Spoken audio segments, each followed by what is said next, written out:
But in the aftermath of the Beirut blast that left over 300,000 people homeless, it was the Lebanese people and not their government who were forced to rebuild. In terms of apartments, we're almost done with the 3,011. We still have just a few. But then these buildings that you've seen, scaffolded, these buildings, we have 11 now here in this area. And then 2 blocks down, we have 9 other buildings. And it's fabulous. So an entire community.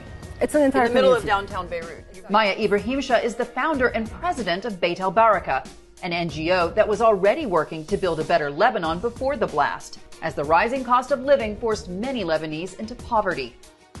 They saw in us a helping hand. They saw in us a source of security. But also their only hope, because their the only government hope. wasn't coming. Absolutely. Today, Beit El Baraka services a database of some 226,000 people. And what began as a mission to provide dignity to the elderly and impoverished has morphed into a major NGO boasting millions of dollars in donations.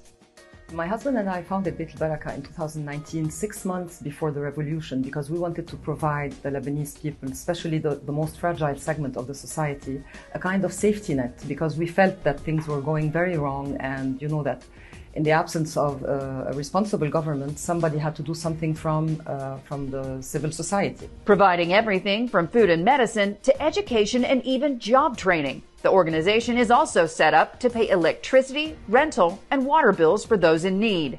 We decided to start with food because, as you know, Lebanon unfortunately has one of the biggest problems, its deputies.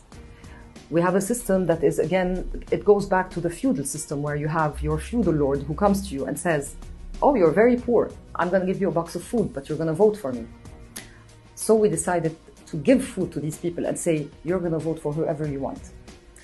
And this is how we started. We have reached today 226,000 households who know that from now on they can eat without having to vote for anyone. Beit El Baraka's free supermarket is run on a points-based system, while a communal kitchen prepares organic Lebanese products, including the produce from 500,000 square meters of organically farmed land. We have come up now with an amazing new product called Kenz. Kenz means in Arabic treasure, because we consider that Lebanon's soil is a treasure. Encouraging local producers is a dual opportunity, Maya says, to address Lebanon's dependence on food imports. Around 80 to 90% of all food in Lebanon today is imported. Plus, with the launch of Kenz, Beit El Baraka is making a major push to become self-sustainable and promote women's empowerment. First of all, to empower women in rural areas, because women only represent 9% of the workforce in agriculture. So we want to empower women in rural areas, and we want to start creating jobs in rural areas, because 89% of the Lebanese people live in major cities. It's overcrowded here. We have no jobs anymore in cities, and villages are empty. Schools are starting to close. We are trying to reverse that. So Kenz is a social enterprise that lends an arm to all these people living in rural areas, saying, and we partnered with the best chefs in Lebanon. So we're telling them, whatever you produce as artisan farmers, come to us. We have a huge communal kitchen. They can use the kitchen, produce what they're producing. We have quality control teams. We have an ISO certification. We take these produce, we put them in safe containers, and we ship them. And we pay these people fresh dollars, because we don't have dollars in Lebanon anymore. So by giving these people this money, we're creating jobs. We're keeping youth in Lebanon, and we're empowering women. To date, the NGO has rebuilt thousands of apartments across Beirut. But as Beit El Baraka expanded its efforts following the blast, the NGO found the country would require an effort way beyond infrastructure, as some 80% of children, according to UNICEF, became worse off in the year following the explosion. 400,000 students in a country where you only have 6.8 million people. So you have 15% of families who are no longer able to pay their children's It's tuition. literally a lost generation. It's a lost generation. If we don't do anything, yes, it's a lost generation. While Lebanon today is the fastest aging country in the MENA region, with 10% of its population over the age of 65, the country's outward migration since the blast is up 32%, a nationwide brain drain that Maya warns could have dire consequences long term. Everything I'm doing today is for my daughter to eventually have a choice to stay here. I want her to choose to leave or not. I don't want her to be forced to leave, because Lebanon has become like a trampoline for all these 18-year-olds who, it became a norm. You finish school and then all of a sudden you're out. This has to stop. And we're all aligned on this. So what we're doing is changing the system of governance, providing new systems of governance, managing all the emergency relief programs that we're receiving so that people around us can stay and so that we can create jobs. What's important for these young people, and this is the most important thing for me, is that accountability will help Lebanon today put back its future on the right track, because, and this is a message I would like to send to any person who would by any chance know anyone in President Biden's administration. We would like to avoid another Middle Eastern catastrophic scenario. Lebanon today is it's a ticking time bomb.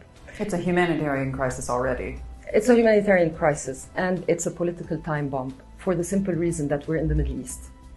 And economic collapse means poverty, and poverty breeds fundamentalism. We do not want to become the global exporters of fundamentalism. We do not want that.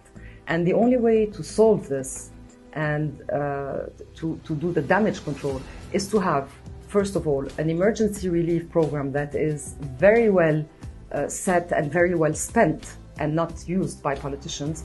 And the second condition is education. And today, unfortunately, the education sector is crumbling in Lebanon. So we also need to inject a lot of money so that we don't lose this generation. Everything is being played now. So this is why it's very important for us that these superpowers who have been deciding our fate for such a long time, they need to interfere this time as well, because now we're at a crossroad. While the prospect of another failed state in the Middle East has pushed Western politicians to action, progress towards recouping Lebanon's financial losses remains slow.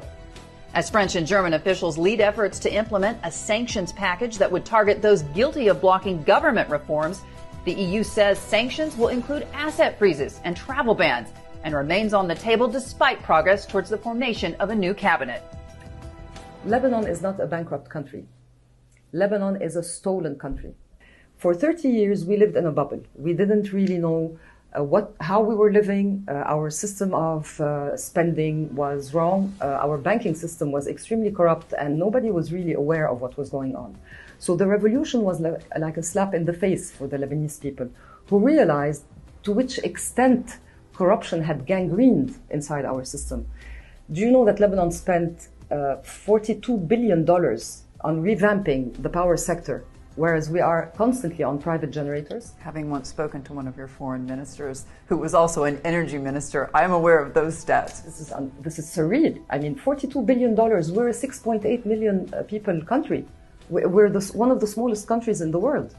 Another huge example, for example, of corruption is you had the third biggest explosion in the world, the 4 August 2020 explosion, that killed people, that killed a city, that killed a nation, and no one was held accountable.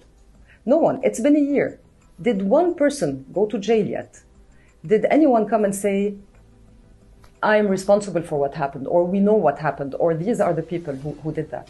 No one. This is another example. A third example would be, for example, cross-border smuggling. It costs Lebanon $4 billion a year. Why isn't anybody stopping it? Why is our fuel being smuggled outside Lebanon? Why is all our subsidized milk being smuggled out of Lebanon? Why am I supposed, I'm talking about myself. Why am I supposed to spend hours in this office, not paid, just working to get milk, medicine, money for our people? Why? Whereas the medicine is here, the fuel is here, it's just being smuggled, and this is costing us a lot of money. Why are taxpayers abroad supposed to pay to help the Lebanese people, whereas our own money is stolen? Lebanon is not a bankrupt state. Lebanon is a stolen state. Our money is there. It's just in the pockets of the wrong people.